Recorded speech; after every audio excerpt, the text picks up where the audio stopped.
Começa agora o Saber Direito Debate. Hoje nós vamos conversar com o professor Gustavo Machado, professor, advogado, professor de Direito Constitucional e também procurador do Distrito Federal. Ao longo da semana ministrou o curso Temas de Teoria da Constituição, tendo como aula número 1, Constitucionalismo e Concepção de Constituição. Aula 2, Métodos Hermenêuticos Constitucionais. Aula de número 3, Postulados Hermenêuticos Constitucionais. Aula 4, Classificações de Constituição. E a quinta aula e última, Aplicabilidade das Normas Constitucionais. Professor, nós poderíamos dizer que essa disciplina, esse tema específico, a teoria, é um tema não tão simples assim e que, de repente, alguns alunos correm? Podemos afirmar assim, alguns temas dentro dessa teoria da Constituição são realmente complicados. Por exemplo, a hermenêutica constitucional não é um tema que os alunos obtêm assim, com muita tranquilidade, é preciso um esforço realmente para conseguir compreender. Eu confesso que eu, por exemplo, atualmente dou aula de hermenêutica constitucional, mas estudei isso umas 20 vezes até realmente conseguir compreender e dominar o assunto a ponto de dar aula. Mas eu acho que o professor, através da linguagem, tentando trazer uma linguagem mais simples, ele consegue explicar de uma forma que o aluno entenda. Os nomes já assustam muito, né? Exatamente. Eu estava falando na aula de métodos hermenêuticos constitucionais, por exemplo, método hermenêutico concretizador, normativo estruturante. Então, nessa hora, você precisa trazer o aluno para você, senão ele sai correndo, porque o nome já assusta. E é disciplina obrigatória nas universidades, nas faculdades, no curso de Direito? É disciplina obrigatória. Está na grade curricular obrigatória? Está na grade curricular. Infelizmente, o que eu tenho visto é que as universidades não se aprofundam muito nesse tema. De um tempo para cá, tem se preocupado mais, principalmente em razão de que tem sido um tema recorrente em concurso público. Mas é um tema importantíssimo, não dá para estudar o direito constitucional sem saber como se interpreta a Constituição. E outros temas também, como a aplicabilidade de norma constitucional, que a gente pode tratar, constitucionalismo, neoconstitucionalismo, que está super na moda. Então, são temas que estão aí nos livros de direito constitucional, praticamente todos os livros de doutrina, e que são temas chaves, realmente. Agora, seria o interessante é ter o direito constitucional ou a interpretação já como talvez como uma base, um pré-fundamento para depois vir o direito constitucional? Ou não, o certo é ter o direito já constitucional conhecido? Na minha opinião, para estudar hermenêutica constitucional é preciso ter uma certa maturidade. Uma certa maturidade que advém com o decorrer do curso de Direito mesmo. Então, na minha opinião, o ideal é que o aluno primeiro estude o Direito Constitucional, por mais paradoxal que isso seja, mas que ele estude a teoria da Constituição, depois entre no texto constitucional e, no final, uma cadeira, ou pelo menos o final ali da última cadeira de constitucional, tratar de hermenêutica, porque eu acho que é um assunto que realmente requer um pouco de maturidade, sim. Não dá para encarar esse tema, então, lá no segundo, terceiro bimestre? Não, principalmente porque o aluno chega na faculdade com aquele raciocínio de colégio, da física, da química, da biologia, daquele raciocínio bem pragmático, assim, bem exato. E estudar hermenêutica não tem prático, nada disso. Às vezes até um pouco mais prático também. Exato. Busca a solução dos conflitos ali e aí esse aqui não é um tema que está diretamente ligado, pelo menos assim, de forma mais que dá para visualizar logo no primeiro momento. Exato. É a interpretação, claro, não tem como negar que não está ligado, mas talvez naquele primeiro momento parece que não está, né?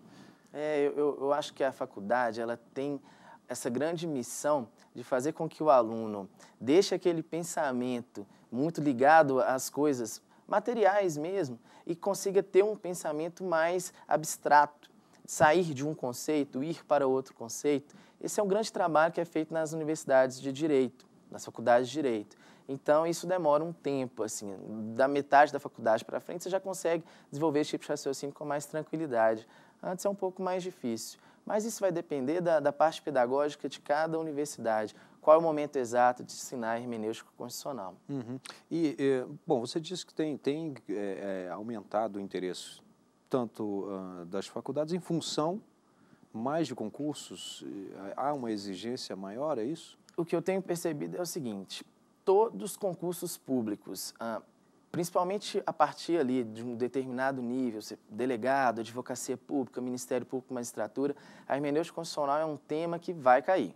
Ou na primeira etapa ou na segunda, vai cair. Por exemplo, eu já fiz 4 provas de segunda etapa para advogado público e nas 4 caíram. Impressionante. Era um tema que eu já sabia que ia cair, eu já estudava antes porque era certeza que ia cair. Seria o caso, por exemplo, de prova da OAB, não? Prova da OAB tem caído também. Nos concursos públicos mais difíceis, isso cai de uma forma um pouco mais complicada.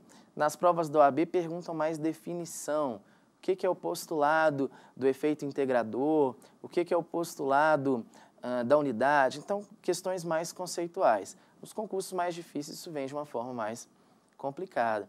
Eu lembro, o primeiro concurso público importante que eu passei foi em 2006, para o Procurador do Estado de Goiás, e já em 2006 caiu uma questão na segunda etapa do concurso, tratando de hermenêutica constitucional. Então, é um tema para o candidato ficar ligado. Agora esse não é um assunto que é tratado de 2005, 2004 para cá, embora você percebeu isso em concurso. Esse já é um tema recorrente de muito tempo, né? Ou seja, essa teoria. Já é um tema que é bastante recorrente, já tem muito tempo. Agora, porque os concursos públicos têm ficado cada vez mais difíceis. Então, esse tema, que não era um tema de concurso público, virou um tema de concurso público. Então, ele acaba ganhando relevância nas aulas, durante a faculdade também, porque o aluno sabe que vai precisar enfrentar esse tema em algum momento. Agora, trazendo aqui, professor, essa teoria da Constituição. A nossa Constituição, ela é complicada de entender? Muito. Ela é tão complicada quão complicado é o nosso país. Você imagina uma Constituição que precisa conciliar interesses mais diversos de grandes proprietários de terras, daquelas pessoas que não têm terra, uma Constituição que precisa preocupar com o desenvolvimento do país e, ao mesmo tempo, preservar o meio ambiente, que é um recurso, que é uma questão que é muito, muito rica aqui no país, até para o mundo também. O mundo inteiro fica de olho aqui nessa questão ambiental no Brasil. Então, ela tem que conciliar questões muito complexas. O nosso federalismo, por exemplo, é um federalismo absurdamente complexo. Para começar, um federalismo de 3 níveis, que você tem União, Estados e municípios. Aí, dentro desse federalismo, você tem competências concorrentes, por exemplo, em que União e Estados legislam sobre a mesma matéria e o município também, com base no artigo 30, inciso 2, legisla de forma suplementar. Então, é bastante complexo. Mas eu atribuo isso à complexidade mesmo no nosso país. Dificilmente teríamos uma Constituição muito simples mesmo. Bem, eu estou conversando aqui com o professor Gustavo Machado. Nós vamos fazer um rápido intervalo e, em seguida, estaremos de volta com o Saber Direito Debate. Até já.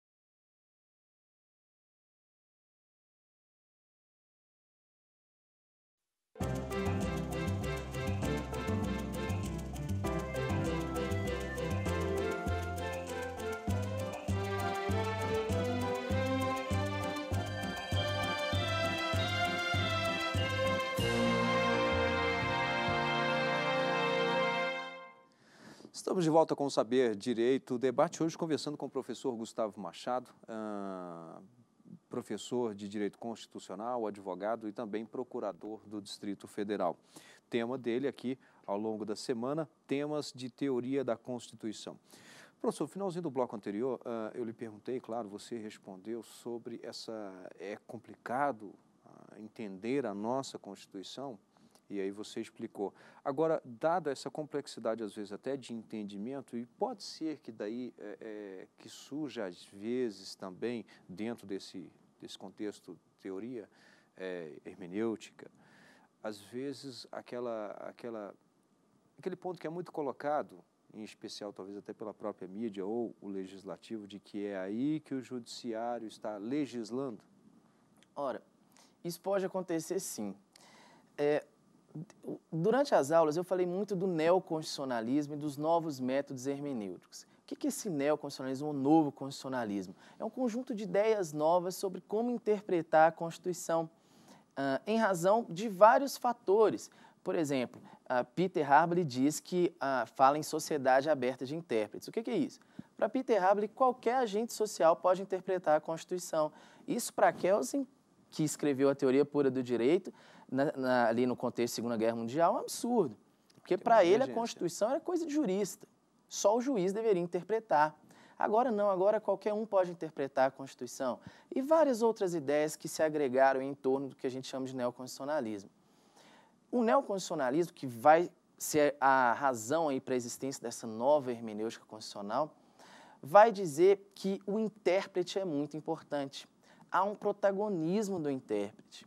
Antigamente, bem no início da hermenêutica, né, se entendia que o juiz era a boca da lei. O juiz tinha simplesmente que dizer o que a lei estava dizendo, reproduzir o que a lei dizia. Hoje não, hoje o juiz tem um papel importantíssimo. Então, o Supremo Tribunal Federal, que é o guardião da Constituição, ele tem um papel importantíssimo para interpretar a Constituição e para efetivar direitos fundamentais. Então, se o Legislativo tiver omisso, se o Executivo tiver omisso, o Judiciário não pode ficar omisso. Ele tem que efetivar direitos fundamentais, ainda que isso resulte em decisões aditivas, decisões que inovam o ordenamento jurídico. O caso mais significativo que a gente teve recentemente é do aborto de anencefalo, em que o Supremo, quer queira, quer não, criou uma terceira hipótese de aborto.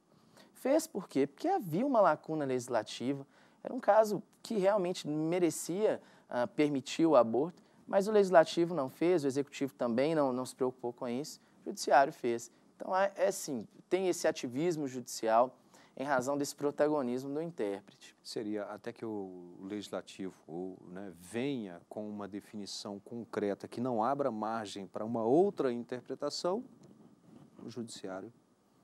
Exato. É preciso observar a separação dos poderes. Um dos postulados constitucionais que eu tratei é da correção funcional.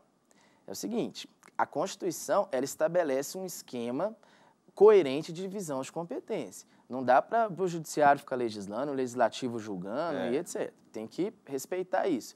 Agora, em alguns momentos, quando o Supremo Tribunal Federal precisar efetivar direitos fundamentais, ele vai relativizar essa regra da separação dos poderes para proferir decisões aditivas mesmo e efetivar direitos fundamentais. De uma forma aqui mais simples, para a gente colocar essa hermenêutica ou a teoria, muitas vezes o próprio juiz ele não traz consigo uma carga, seja lá uma bagagem cultural, hereditária, ou de momento de inspiração, ou até mesmo um momento de emoção pelo qual ele está passando, ele não traria talvez aí uma interpretação ou outra? Nós poderíamos citar o caso, por exemplo, talvez de um juiz que é casado para tomar uma determinada decisão, está passando por um conflito no casamento, um outro que não está, que está tranquilo, nem é casado. Isso é uma coisa que quem não estuda direito não consegue entender. Como que, às vezes, diante de casos idênticos, com o servidor público acontece muito isso. Diz uma demanda com o servidor público é idêntica, são dois servidores públicos com a mesma regime jurídico, etc. A mesma demanda jurídica e um consegue um resultado, o outro não. Como que você explica isso? Isso tem muito a ver com essa questão do protagonismo do intérprete. Quem interpreta é importante. Muitas vezes, como você deu um ótimo exemplo aí do casamento, a bagagem histórica que aquele juiz leva para o processo influencia no resultado da interpretação. Durante as aulas, por exemplo, eu falei do método hermenêutico concretizador, que é o método que diz que a interpretação parte sempre da pré-compreensão que alguém tem da norma. Então, se eu colocar uma norma jurídica e abrir aqui, provavelmente você vai ter uma interpretação dela e eu outra. Então, quando a gente levar essa norma para um caso concreto, eu já partir de uma pré-compreensão e você de outra pré-compreensão da norma. Isso vai influenciar no resultado da interpretação. A gente pode chegar a soluções absolutamente diferentes interpretando a mesma norma. Porque nós podemos aqui, claro que eu não quero fazer nenhuma, nem posso, nem devo, nem tenho esse poder para isso, mas, por exemplo, se você pega a Bíblia, né, e aí dizem que a Bíblia é a Constituição do ser humano e a nossa Constituição Federal de 88 é a Constituição do ser humano, do brasileiro, né? Mas se abrirmos a Bíblia aqui e qualquer um ler o mesmo trecho, com certeza terá talvez diferentes visões daquele mesmo trecho. Não é só isso? pensarmos quantas religiões existem estudando o mesmo livro que é a Bíblia. Né? Quantas religiões cristãs não existem a partir do estudo da Bíblia. Então, é por aí mesmo. Quem interpreta é muito importante para o resultado da interpretação, não dá para fugir disso. Aquela história já bastante antiga de que o juiz é a boca da lei, a história demonstrou que não é bem assim. Ele tem um papel social, né? Eu acredito que não só ali naquele momento, mas ele tem um papel social também. Acaba trazendo essa carga. Bom, nós vamos fazer aqui um rápido intervalo e em seguida estaremos de volta com o Saber Direito Debate. Até já!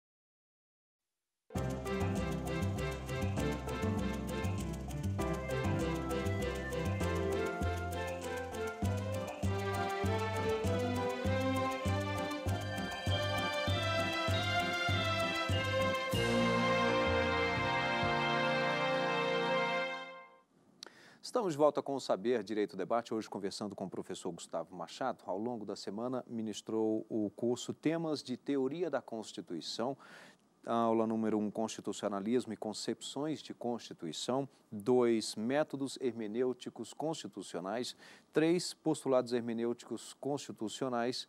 Nós temos aí a aula 4, Classificação de Constituição, e a quinta e última aula, Aplicabilidade das Normas Constitucionais. Advogado, professor de Direito Constitucional e procurador do Distrito Federal. No entanto, eu sei que ele é de Sete Lagoas, Minas Gerais, mais um cruzeirense. Cruzeirense, né? Graças a Deus. Tá certo. Mas essa vinda para Brasília, o estudo estava lá no interior de Minas, até porque a gente diz interior, mas Sete Lagoas não está tão distante da capital, né? Não, eu brinco que Belo Horizonte faz parte da grande Sete Lagoas, né? Mas o fato é o seguinte, eu saí de Sete Lagoas aos 18 anos, fui fazer faculdade de Direito na UFMG, em Belo Horizonte, me formei em Belo Horizonte e logo em seguida passei no concurso para procurador do estado de Goiás, morei em Goiânia... Esse 2006, que é o... 2006. Em Goiânia, morei durante 2 anos, saí de lá para ser procurador da Fazenda Nacional em Sorocaba, fiquei 1 ano, aí eu estava noivo, a minha esposa veio para Brasília, tomou posse num cargo aqui em Brasília, aí eu fiz o concurso de procurador do Distrito Federal e assumi o cargo aqui em Brasília. Agora eu estou aqui muito feliz, não pretendo fazer mais concurso público, já abri meu escritório. Já conseguiu conciliar o de sua esposa e o seu aqui, então Exato, já tenho uma filha candanguinha, que é a Bárbara, então... E bom, no caso, é o terceiro concurso fez? O de Goiás, o de São Paulo? Que eu tomei posse foi Goiás, procurador de Goiás, procurador da Fazenda Nacional e agora procurador do DF. Mas além disso, passei em outros, fiz outros, passei na Advocacia Geral do Estado de Minas Gerais, procurador do município de Belo Horizonte. Aos 20 anos eu já era servidor do TJ de Minas, então tenho uma estrada aí em concurso público. Que bacana, que bom, e parabéns, né, por isso. Professor, esse tema, é claro que ele é relevante, e aí nós já discutimos isso aqui nos blocos anteriores, mas a literatura, livros, há muitos no país esclarecedores, é fácil achar, não é? Praticamente todos os Temos bons nomes nesse ramo? Temos. por exemplo, praticamente todos os manuais de direito constitucional trazem um capítulo, ou mais de um capítulo, dedicado apenas à teoria da Constituição. Então, praticamente todos os manuais. Mas se você quiser se aprofundar em determinados temas, vale a pena ler livros específicos para poder aprofundar. Mas os manuais, de forma geral, já trazem um capítulo ou mais para tratar da teoria da Constituição. E há livros maravilhosos. Há livros do Paulo Bonavides, por exemplo, sobre teoria da Constituição, que é imperdível. Tem um livro que trata de história, que não foi um tema que eu tratei nas aulas, mas história do direito constitucional, que é um livro que o Paulo Bonavides escreve em conjunto com outro autor, o Paes de Andrade, que é uma delícia. A história do direito constitucional no Brasil mostra os bastidores ali das Constituinte. Então, tem um aluno que quer só ter uma boa noção, pode ficar com os manuais. Quem quiser aprofundar também vai encontrar livros específicos. Bom, por falar em livros, o professor Gustavo Machado traz aqui 4 obras. Vamos começar e eu queria que ele comentasse. Bom, vamos começar com o direito constitucional e a efetividade de suas normas, limites e possibilidades da Constituição brasileira. Esse aqui. Este é um livro do Luiz Roberto Barroso, que é um doutrinador que ganhou muita força de uns anos para cá. Na verdade, já tem alguns anos. Ele é um doutrinador muito respeitado e ele trata, por exemplo, do que eu falei durante a aula, da divisão entre normas de direito constitucional, normas de organização, normas definidoras de direitos, normas programáticas. Ele também vai falar da efetividade das normas constitucionais. Então, é um livro muito bom, muito gostoso de ler. Ele escreve de uma forma muito gostosa, muito prazerosa, que eu indico. Nós temos aqui de Gilmar Ferreira Mendes, o ministro, Paulo Gustavo Gonet Branco, curso de Direito Constitucional. Bom, esse livro, só o autor, a força dos autores já diz muito sobre o livro, né? O ministro Gilmar Mendes, que é um craque, né, em direito constitucional, e o Paulo Gonet, que é outro também excelente, escreve muito bem. Este livro eu gosto muito, principalmente do início dele, quando ele trata de hermenêutica constitucional, quando ele trata de constitucionalismo, quando ele trata de teoria geral dos direitos fundamentais. É um livro que eu gosto muito, realmente. E é um livro profundo. É um livro para quem quer se aprofundar. Tem uma leitura um pouco mais densa. Mais densa. Não é qualquer aluno que gosta da forma como eles escrevem, mas não é que eles escrevem mal, é que é denso realmente, não ficam na superficialidade. Até pelo próprio conhecimento de cada um. Exato. Né? Bom, nós temos aqui uma outra indicação. A aplicabilidade das normas constitucionais inclusive, faz parte de uma das aulas, né? Este é o clássico. Este é para quem adora direito constitucional. Olha que essa edição é de 1982, eu fiz questão de trazer uma edição antiga, que é a teoria clássica aí do professor José Afonso da Silva sobre a aplicabilidade das normas constitucionais, que fez com que o professor ficasse conhecido no Brasil e no mundo, influenciou extremamente a doutrina a partir daí. Então, se você quer entender a aplicabilidade da norma constitucional, beba da água direto da fonte aí. E essa é a fonte, é esse livro do professor José Afonso da Silva. 1982. Veja como é antigo e desde lá... E é um livro super atual. Você pega a discussão do Supremo sobre efetividade de normas constitucionais, quais são os efeitos que as normas programáticas possuem, tudo isso que o Supremo discute atualmente já estava aí no livro do professor José Afonso da Silva, em 1982. Então, é um clássico realmente, é leitura obrigatória para todo aluno. Está aqui então, José Afonso da Silva, aplicabilidade das normas constitucionais. E olha que essa aqui de 82, segunda edição, né? Segunda edição, esse detalhe bastante antiga. Vamos lá para mais uma aqui, de Bernardo Gonçalves Fernandes, curso de Direito Constitucional. Olha, esse livro do Bernardo Fernandes, eu não conheço o professor Bernardo Fernandes, mas o dia que eu conhecê-lo, espero ter essa oportunidade, eu vou dar os parabéns, porque ele escreveu realmente um bom livro. Porque atualmente a gente tem muito doutrinador que tem só a preocupação de sistematizar a matéria. Então ele quer vender livro para concurso público, não estou dizendo que isso está errado, mas então a preocupação dele é sistematizar a matéria. E o professor Bernardo Fernandes, não. Ele, além de sistematizar bem a matéria, de trazer muita jurisprudência, ele também aprofunda, ele contribui, ele critica, ele traz alguns autores novos que você não vai encontrar nos outros manuais. Então, é um livro que eu indico também bastante, um livro também de gente grande, um livro para quem quer estudar direito constitucional para valer. Já quer aprofundar. Para aprofundar. Aqui, inclusive, é mestre e doutor em Direito Constitucional pela Universidade Federal da nossa querida Minas Gerais. Já esteve aqui, inclusive, no Saber Direito, ministrando aulas.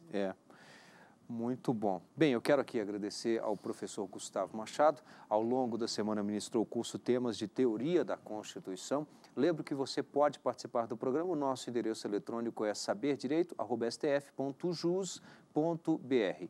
E o programa está disponível na internet no endereço www.youtube.com/saberdireitodebate. Obrigado e até o próximo programa.